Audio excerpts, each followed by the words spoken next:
नमस्कार। देखिए, कुछ फिल्में ना सिर्फ फिल्में नहीं होती, वो एक एक आंदोलन बन जाती हैं।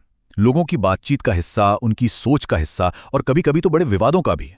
धुरंधर बस एक ऐसी ही फिल्म थी। मतलब ये सिर्फ एक ब्लॉकबस्टर नहीं थी, ये एक पूरा कल्चरल फिनोमेना बन गई थी। जरा इस नंबर को देखिए। 1350 करोड़ रुपए। और ये सिर्फ इंडिया की कमाई नहीं, दुनिया भर की है। ये कोई छोटा मोटा आंकड़ा नहीं है।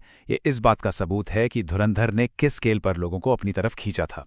लेकिन सवाल यही उठता है कि आखिर कैसे कैसे एक अकेली फिल्म ने कामयाबी और कंट्रोवर्सी दोनों का ऐसा ग्लोबल तूफान खड़ा कर दिया। चलिए आज इसी की तह तक चलते हैं और इसे समझने की कोशिश करते हैं।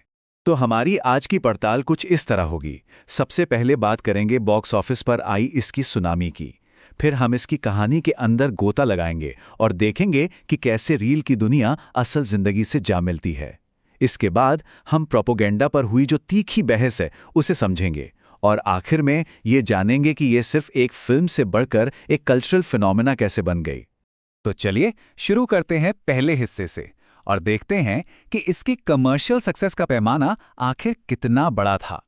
तो दुनिया भर में 1350 करोड़ से भी ज्यादा की कमाई। जरा सोचिए, फिल्म की लंबाई लगभग 3.5 घंटे। इसके बावजूद ये 2025 की सबसे बड़ी इंडियन हिट बनी। और सिर्फ इतना ही नहीं, ये हिंदी सिनेमा के इतिहास की दूसरी सबसे ज्यादा कमाई करने वाली फिल्म भी बन गई। ये अपने आप में वाकई असाधारण है।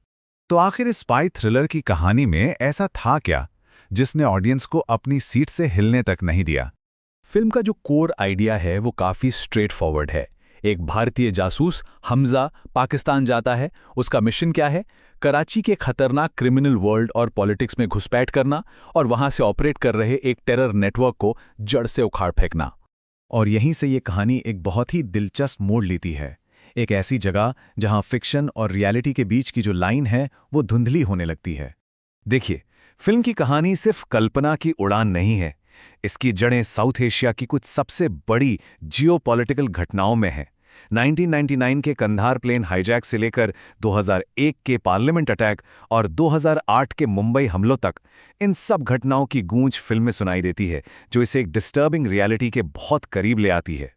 और ये कनेक्शन सिर्फ घटनाओं तक ही सीमित नहीं था। फिल्म के जो किरदार थे ना, वो भी असल जिंदगी के जाने पहचाने चेहरों से बहुत इंस्पायर्ड थे। जैसे आर माधवन का किरदार, वो भारत के national security advisor Ajit Doval की याद दिलाता है।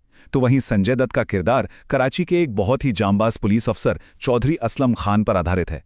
अब जब इतनी सारी चीजें रियल लाइफ से जुड़ी हों तो फिल्म का इतना असली लगना तो लाजमी था। और जानते हैं, इसी रियलिटी और फिक्शन के मिक्सचर ने फिल्म से जुड़े सबसे बड़े विवाद को जन्म दिया। सवाल यह उठने लगा कि क्या यह सिर्फ एंटरटेनमेंट था या फिर कुछ और? फिल्म को लेकर जो राय थी वो पूरी तरह से बंटी हुई थी। एक तरफ कुछ क्रिटिक्स में इसे नफरत फैलाने वाला प्रोपेगेंडा कह दिया, तो वहीं दूसरी तरफ इसकी तारीफ में कहा गया कि ये आतंकी खतरे का एक रियलिस्टिक चित्रण है। मतलब दोनों ही तरफ बहुत मजबूत तर्क दिए जा रहे थे।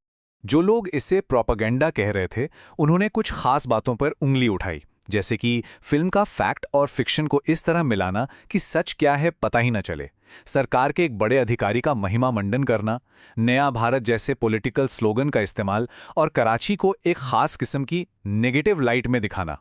इस बहस का असर ग्लोबल लेवल पर भी साफ दिखा। एक तरफ जहां 6 गल्फ देशों ने फिल्म पर बैन लगा दिया, वहीं दूसरी तरफ पाकिस्तान में इसे पायरेसी के जरिए 20 लाख से भी ज्यादा बार डाउनलोड किया गया। ये नंबर्स अपने आप में एक कहानी कहते हैं। लेकिन इन तमाम विवादों के बावजूद एक बात तो तय है, धुरंधर ने पॉप कल्चर पर एक बहुत गहरी छाप छोड़ी। फिल्म का एक किरदार जो लोगों के जहन में बस गया, वो था अक्षय खन्ना का रहमान डकैत। उसका वो अनप्रेडिक्टेबल और खतरनाक अंदाज, उसने हिंदी सिनेमा के विलन की जो परंपरागत छवि थी ना, उसे पूरी तरह से तोड़कर रख दिया।